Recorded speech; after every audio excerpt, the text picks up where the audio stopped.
कुछ लोग ब्राह्मण होते हैं, कुछ लोग ब्राह्मणवाद से ग्रसित होते हैं। उस जातिवादी सोच की वजह से इस फिल्म को बैन कर रहे हैं। जो ये दिखाया जा रहा है वो सच है। फुले की गुलामगिरी को रोक लेंगे आप, किताबों को रोक लेंगे, या सोशल मीडिया को रोक लेंगे आप। जिस लेवल पे बैठे हुए हैं वो हैं तो ब्राह्मणवादी सोच के लोग ना, जिन्होंने इसको काटा है, मतलब ब्राह्मणवादी लोग हैं। ये जातिवाद को बढ़ावा दे रहे हैं, आज भी बढ़ावा दे रहे हैं। ऐसे महान पुरुषों को लोग जाने, जरूरत है ऐसी फिल्मों को टैक्स फ्री करने की। नमस्कार, आप देख रहे हैं नेशनल दस्तक और मैं हूं रंजय कुमार। हम अभी दिलसाद गार्डन में हैं और दिलसाद गार्डन के गगन थिएटर में हैं और हम यहां आए हैं एक मूवी, क्योंकि आप जानते हैं, आप ठीक मेरे पीछे पोस्टर देख सकते हैं, फूले, जो कि महात्मा ज्योतिराव फूले के जीवन पर आधारित है। आप फिल्म का पोस्टर देख रहे हैं कैमरे से, और जिसमें प्रतीक गांधी आपको नज़र आ रहे हैं। महात्मा ज्योतिराव फूले का जो है उन्होंने अभिनय किया है, और साथ में जो खड़ी हैं ये पत्रलेखा हैं, जिन्होंने उनकी पत्नी का रोल जो है अभिनय किया है इस फिल्म के अंदर है।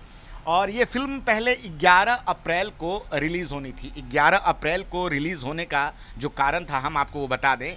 11 अप्रैल को इसलिए इस फिल्म को रिलीज़ करना था क्योंकि उस दिन ही महात्मा ज्योतिराव फूले का जो है वो जन्म हुआ था 11 अप्रैल 1827 को। तो 19वीं सदी के महानायक महात्मा ज्योतिराव फूले, और ये मूवी अनंत महादेवन ने बनाई है। और इस फिल्म को जब ये रिलीज़ किया जा रहा था तो महाराष्ट्र के कुछ जो संगठन हैं, हिंदू महासभा और कुछ अन्य मनुवादी संगठन जो हैं, उन्होंने इस फिल्म का विरोध किया था कि भाई इस फिल्म में बहुत सारी चीज़ें ऐसी हैं जिस पर उनको ऐतराज़ था, और सेंसर बोर्ड ने भी कई कट लगाए हैं। उसके बाद ये फिल्म जो है वो 25 अप्रैल को रिलीज़ हुई, और नोएडा और ये दिलसाद गार्डन के ये और कई सिनेमा घरों में ये फिल्म लगी हुई है। लोग लगातार आ रहे हैं और जानने का प्रयास कर रहे हैं कि महात्मा ज्योतिराव जो फूले हैं उनके जीवन में क्या क्या हुआ, कैसे उन्होंने 19वीं सदी के दौरान महिलाओं के शिक्षा के लिए, जातिवाद के खिलाफ, विधवा शिक्षा के लिए और तमाम उन असमानताओं के खिलाफ लड़ाई लड़ी। और बहुत सारे लोग हैं, कुछ लोगों से हम बातचीत करते हैं यहाँ पे। भाई साहब, क्या नाम है आपका?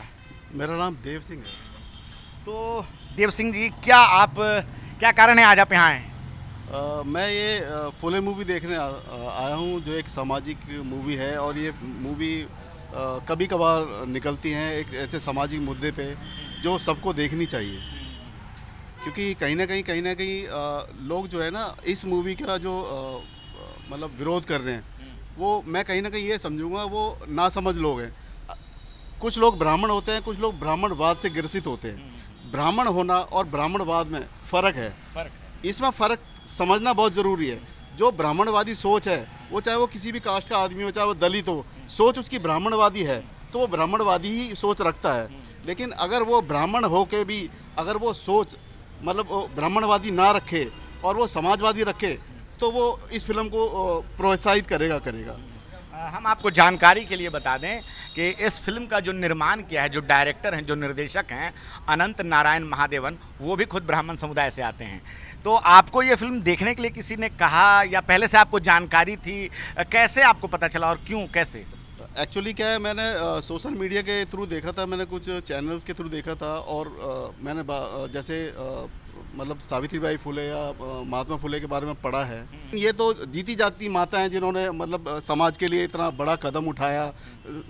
हर समाज, हर तबके की औरतें, यहाँ तक कि ब्राह्मण समाज की औरतों के लिए भी इन्होंने इतना बलिदान दिया।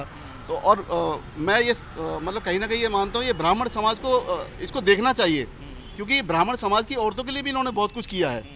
तो इनका एहसान मानने के बजाय उनका मतलब कि सिर्फ जातिवाद की वजह से, उस जातिवादी सोच की वजह से इस फिल्म को बैन कर रहे हैं। जो ये दिखाया जा रहा है वो सच है।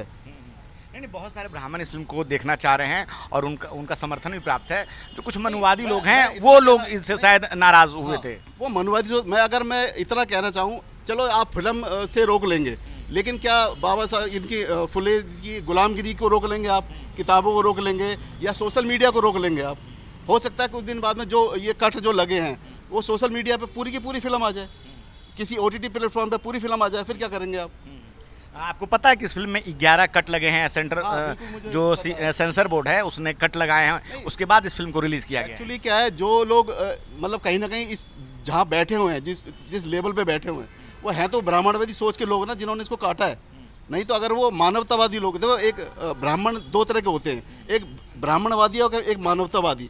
अगर वो मानवतावादी होते तो वो कट नहीं लगाते, वो सच्चाई को जैसा है उसको उजागर करते और एक्सेप्ट करते कि हमारे पूर्वजों से गलत हुआ है।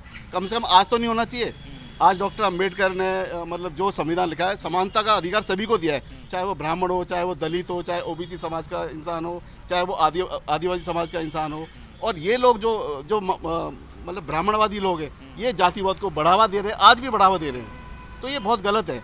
ये मूवी कहीं ना कहीं चोट करती है ऐसे ब्राह्मणवाद पे, जो नहीं होना चाहिए, जो समाज के लिए गलत है, समाज के लिए जहर है, समाज के लिए कहीं ना कहीं मतलब दीमक का काम कर रहा है, जो समाज को बखेरने का काम कर रहा है, जो ये नहीं होना चाहिए। तो ये फिल्म रिलीज होने के पहले से भी आपने महात्मा ज्योतिराव फूले के बारे में पढ़ा है, सुना है कि नहीं सुना है? हाँ बिल्कुल, मैंने मतलब पढ़ा भी है और सुना भी है। और कहीं ना कहीं हम भी मतलब चाहते हैं कि ऐसे महान पुरुषों को लोग जानें। और जो आज मतलब कि आप ये देखिए, ऐसी ऐसी फिल्में हैं जिसमें हिंदू मुसलमान के झगड़े हो सकते हैं, उस फिल्म को बहुत जल्दी रिलीज कर दिया गया। बहुत सारी फिल्मों को सरकार टैक्स फ्री करती है और सरकार प्रमोशन भी करती है। कश्मीर फाइल्स, केरल फाइल्स, ऐसी बहुत सारी फिल्में हैं, लेकिन इस तरह की फिल्मों को सरकार टैक्स फ्री नहीं कर रही। ऐसे सेंसिटिव मुद्दों की जो फिल्में थी, उसको इन्होंने मतलब उसको टैक्स फ्री किया। और ज़रूरत है ऐसी फिल्मों को टैक्स फ्री करने की जहाँ पे समाज को कुछ ना कोई मैसेज मिलता हो। मैं द्वारका से आया हूँ स्पेशली ये मूवी देखने के लिए। मेरा आज ऑफ होता है, मेरा टैटू स्टूडियो है, मेरा राजौरी गार्डन में देव टैटू जोन के नाम से टैटू स्टूडियो है।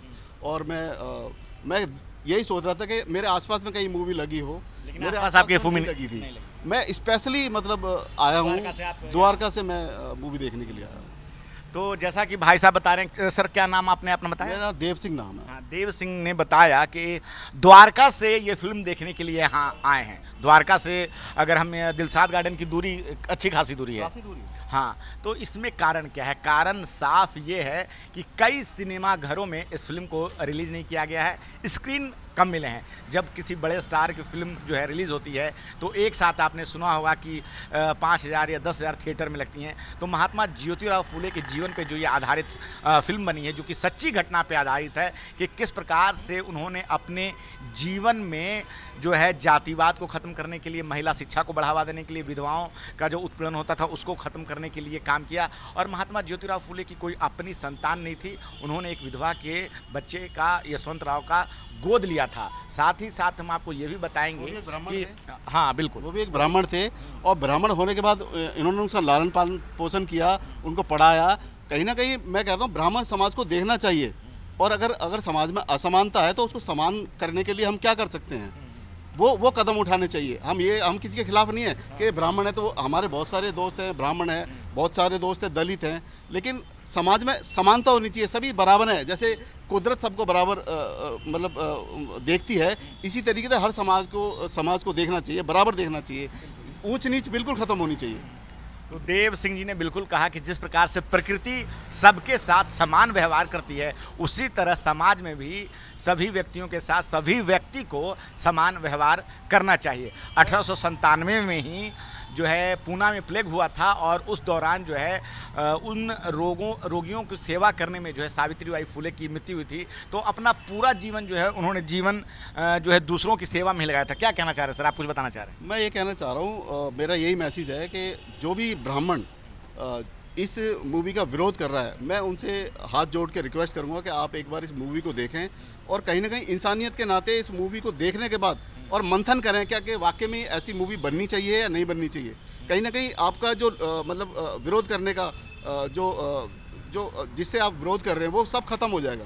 क्योंकि कहीं ना कहीं जब आप बाबा ये ज्योतिबा फुले की जब आप सोच को देखेंगे तो कहीं ना कहीं आप मानने पे मजबूर हो जाएंगे कि नहीं, एक ऐसा मानवतावादी इंसान होना चाहिए और ऐसी सोच के इंसान को हमें आगे बढ़ाना चाहिए। तो 19वीं सदी के महानायक महात्मा ज्योतिराव फूले, उनके जीवन पे ये आधारित फिल्म है और ये दिलसाद गार्डन के गगन थिएटर में लगी हुई है। आप ठीक मेरे पीछे ये जो है ये पोस्टर देख सकते हैं, प्रतीक गांधी ने अभिनय किया है और साथ ही उनके पत्रलेखा हैं। अभिनय जो है इन दोनों ने ही किया है। जो महात्मा ज्योतिराव फूले की जो पत्नी हैं सावित्रीबाई फूले का रोल जो है पत्रलेखा ने किया है। और इस फिल्म में दिखाया गया है 19वीं सदी के दौरान कैसे जातिवाद के खिलाफ, असमानता खिलाफ और विधवा उत्पीड़न को दूर करने के लिए महात्मा ज्योतिराव फूले ने और महिलाओं की शिक्षा के लिए उन्होंने काम किया। पहली महिला स्कूल जो है भारत में अगर कोई खुला है, पहला महिलाओं के लिए कोई जो विद्यालय खोला वो महात्मा ज्योतिराव फूले ने खोला। और साथ ही साथ गुलामगिरी लिखी 1873 में और सत्यशोधक समाज की स्थापना की थी। तो एक छोटे से समय में महात्मा ज्योतिराव फूले के जीवन को समेटा नहीं जा सकता। बाबा साहब भीमराव अम्बेडकर भी उनसे प्रेरणा लेते हैं। और उस 19वीं सदी में आप सोच सकते हैं जब आज के समय में जातिवाद की घटनाएं होती हैं, जब आधुनिक समय इतना आ चुका है, तब सब कुछ इतना होता है, तो आप सोच सकते हैं कि उस दौरान मनुवाद के खिलाफ उन्होंने जो लड़ाई लड़ी वो कितनी उनके लिए कठिन रही होगी। लेकिन अपने पूरे जीवन में उन्होंने समानता के लिए, सभी व्यक्तियों के लिए समान व्यवहार के लिए और सभी लोगों के साथ समान गरिमा के लिए उन्होंने काम किया। और उसी उन्हीं के जीवन पे ये फिल्म बनी है। महात्मा ज्योतिराव फूले का नाम है इस मूवी का फूले। तो आप भी आए, ज़रूर देखें। फिल्म के रिलीज होने में काफ़ी समस्याएं आई, लेकिन अंततः जो है अब मूवी रिलीज हो चुकी है और ये कई सिनेमाघरों में चल रही है। धन्यवाद। दस्तक की आपसे गुजारिश है कि अगर इसको बचाना चाहते हैं तो नेशनल दस्तक को सब्सक्राइब करने के लिए रेड कलर के सब्सक्राइब बटन को दबाएं, फिर बेल आइकन की घंटी दबाएं। नेशनल दस्तक को बचाने के लिए बहुत ज़रूरी है कि हर खबर को शेयर करें, लाइक करें, कमेंट जरूर करें।